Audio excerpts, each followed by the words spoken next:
Salut à tous, ravi de retrouver sur canalturf.com pour évoquer le programme et les réunions de ce mercredi 8 septembre. Nous nous pencherons notamment sur la réunion de Pornichet, théâtre de la 10e étape du GNT, avec un quintet bien sûr, mais également quelques courses intéressantes. Ensuite, direction Paris en réunion 3, où j'ai ciblé la troisième course, mais également la réunion 4 à Amiens, où Johan Le Bourgeois devrait être l'homme à suivre. Concernant le quintet de ce mercredi 8 septembre, GNT, 10e étape, j'aime beaucoup et à mon avis c'est une base de jeu, le 7 favori de Liton, qui constitue, comme son nom l'indique, une base de jeu et un favori logique. Le cheval a signé 22 podiums, dont 15 victoires en 40 courses courues. Il a prouvé sa forme cet été à Anguin, il est en forme, l'engagement est bon, bref, il a tout pour plaire. Le 7 favori de Liton, base de jeu. Je lui poserai le 13, c'est Élite Beaufour, un bon cheval qui compte déjà 21 victoires en 27 courses courues. Il n'a pas été revu depuis le mois de février, mais son entourage l'annonce déjà en bonne condition. On garde. Attention également au numéro 9, Euro du Chêne, qui ne veut pas être jugé sur son dernier parcours à Divonne où il a été disqualifié. Auparavant, c'était bien. C'est un cheval qui compte 2 victoires et 3 places en 6 quintés courus. Et à mon avis, ici, il devrait bien faire dans ce GNT. D'ailleurs, il avait remporté l'étape des Sables d'Olonne cet été. Le 3 Fly Speed n'a jamais terminé plus loin que deuxième lors de ses 4 derniers parcours, confirmation attendue. Le 11 dans cette épreuve, c'est Fair Play d'Urzy.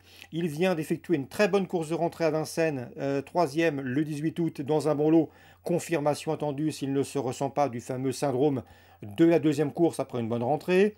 Le 4 c'est Cadet, un cheval qui a prouvé sa compétitivité à ce niveau, 3 places en 6 quintés courus, s'il est sage, il devrait bien faire, lui qui sera pieds nus contrairement à sa dernière sortie lavalloise.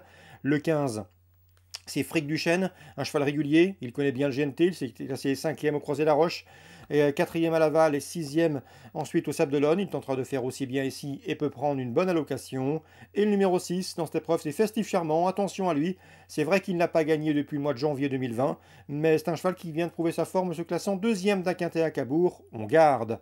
Résumé chiffré, base de jeu le 7, favori de Liton. Ensuite, le 13, le 9, le 3, le 11, le 4, le 15 et le 6. En canon partant, je citerai numéro 2, Eddy du Vivier. Suite du programme, Pornichet toujours, la deuxième, difficile d'aller compte 205, à savoir It's a Dollar Maker, 3 courses, 3 victoires, confirmation entendue et invincibilité en jeu pour lui, il en a les moyens. Le 203, Yermont, un bon cheval, bon poulain, estimé par Romain Larue, peut conduire l'opposition. Un cheval qui sait finir vite s'il est bien étendu avec un parcours caché. 205 et 203. Dans la cinquième, j'aime beaucoup le 15 Falcao de Chenu qui a remporté 3 de ses 4 derniers parcours. Il devrait s'expliquer avec le 12 Fred Duguerret qui vient de trouver sa forme récemment en se classant deuxième sur cette piste de Pornichet, courant août 515 et 512. La septième, le 711 Fanal de Garden est un bon cheval.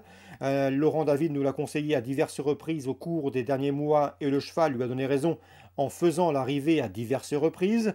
Il vient de s'imposer à Bernay, il devrait pouvoir bien faire. Un cheval qui compte déjà une douzaine de succès en 50 courses courues. Le numéro 12 dans cette épreuve, c'est Farah Ducot, en forme régulière, peut également viser le podium, 711 et 712. Concernant Paris, Réunion 3, je pense que nous avons un penalty, un soleil dans la troisième avec le 4, Queen Crazy, qui a débuté dans de toujours très convoité, toujours très prisé et bien composé Prix des Marettes, où elle s'est classée troisième. Cette pouliche de 2 ans me semble sûre de bien faire et de confirmer ses bons débuts, ceux du 8 août à Deauville, où cette fois-ci l'opposition est largement dans ses cordes. Entraînement Lerner monte Christophe Soumillon, 304 Queen Crazy. L'opposition, pourquoi pas envisager pour le couplet numéro 2, c'est Agrigant qui s'est classé deuxième en débutant, puis cinquième ensuite. Concernant maintenant Amiens Réunion 4, je vous le disais, il y en a à suivre, c'est Johan Le Bourgeois, pratiquement dans toutes les courses auxquelles il participe. Concernant la première, moi je vous parlerai du 103, leur père qui est présenté par Luc Rollen, c'est un cheval qui doit avoir une course de ce type. Il avait bien gagné à Châlons au mois de juin, à Châlons-Champagne. Le 303 favorable vise la passe de 3, une troisième victoire consécutive. Il en a les moyens, il est capable d'aller de l'avant, c'est un bon droitier, il est en forme. Yoel Le Bourgeois peut l'emmener en tête et ce de bout en bout. Gert Lanou m'a également. Pardon, avant de parler de Gert Lanou, on peut parler du 409 Destin de Star. Johan Le Bourgeois là également. Le cheval est au mieux. Il n'y a pas les 6 ans sur sa route. Il devrait répondre présent. C'est 409 Destin de Star.